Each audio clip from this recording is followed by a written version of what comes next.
I have a question for you.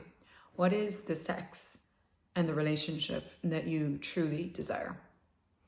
So I got very clear about 10 years ago on what was the relationship I truly desired, what was important to me, and what was a deal breaker.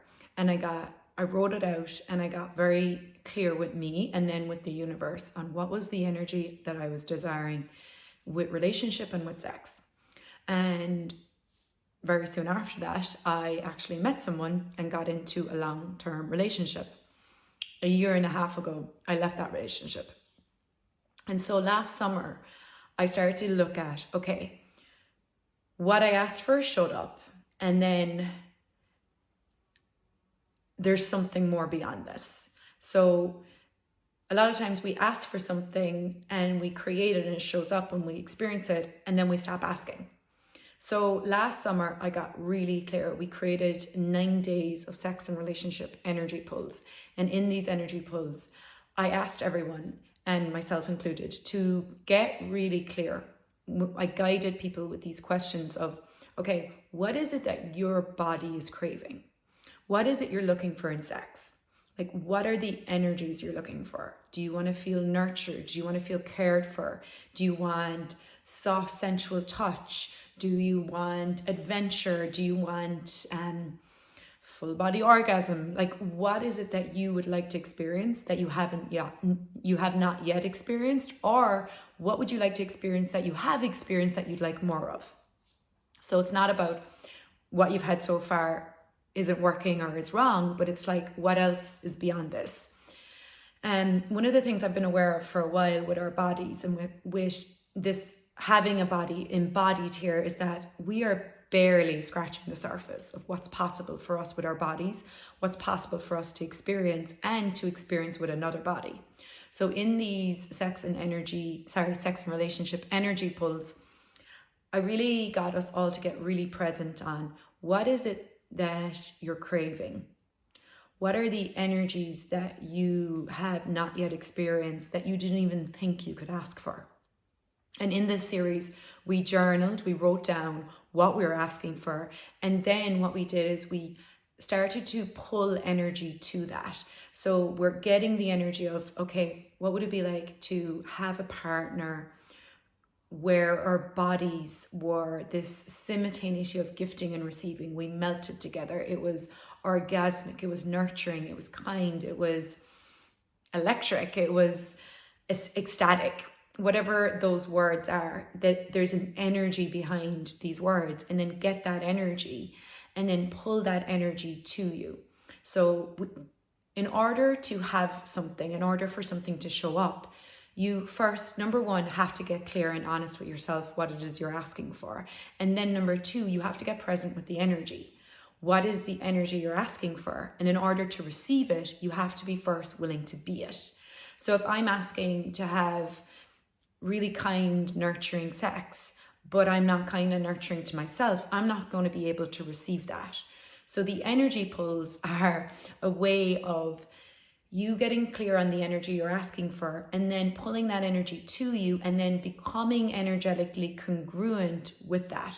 So vibrating as that energy. So you get that energy in your body, you vibrate as that energy, and then you flow that energy out into the universe, inviting that energy to show up in your life.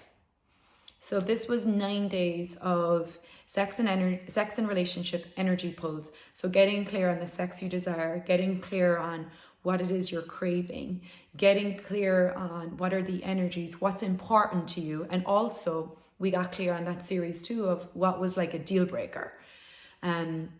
What was something you were like, that is not okay in my world. And then allowing yourself to be those energies of what you're asking for. It's like an upgrade, right? You're like upgrading yourself. You're asking for more and then becoming energetically congruent with that and then flowing it out into the universe. And then here's the key piece is that you then also have to let go of the outcome. You have to let go of anywhere you're trying to control how it shows up, when it shows up, in what package it shows up in. I did these energy pulls last summer and I got very clear on the energies I was asking for. And about a month later, something showed up for me and it showed up not at all in the way I think it would. Like my mind could not have figured out how this was going to show up. And it showed up way greater than what I could have thought of in my mind. So really in the asking and allowing the energy to show up and allowing things to rearrange in your life, allowing a new possibility into your world, you have to let go of the mind of what you think it needs to show up as, how you think it's supposed to look, and allow it to show up in a way that's beyond your control. And that's the invitation of really energy pulls, is letting go of the outcome. What if you didn't have to be invested in the outcome? You didn't have to put a time limit on it. And there is no end to this. The beautiful thing about energy pulls is like, you ask for something, it shows up, but there's always more. There's always more available. So 9 days of sex and relationship energy pulls is on sale in my shop right now. It's 50% off for the summer. So you get every day, you get 9 live replays of the energy pulls, plus the questions that I guided people through, and some clearings as well. It was a really powerful series, and it's 50% off. I'm going to post the link below and you can use the coupon code SUMMER. And even if you don't want to go and buy that series right now, but you are watching this video and you want something, you want to start looking at this, I would say just start to look at, like, I think there's something in a lot of us where we know something else is possible with our bodies and sex. And sometimes we have almost like this dissatisfied energy, because it's like this world tells us, like, you know, you watch TV and movies and porn or whatever, and you think, okay, that's what sex is. But there's something in a lot of us where we know there's something deeper, where there's something more is available, where there's a pleasure, there's a joy, there's a sensualness available for us in our bodies through sex. And it's like, you have to be willing to also ask for that, to ask for what it is you desire. First of yourself, and then, you know, of the universe, and then allow it to show up in another person, through partnership, or even just with your own body. So what is it that you're truly desiring? What is it that you're craving that you didn't even really acknowledge that you are craving? What is it you'd like to ask for if you had no reference point for bodies and sex? If you had no reference point for relationship, what is it that you could ask for that you're not asking for? So you could start with those questions, start exploring this topic if you would like more in this area of your life. Bye.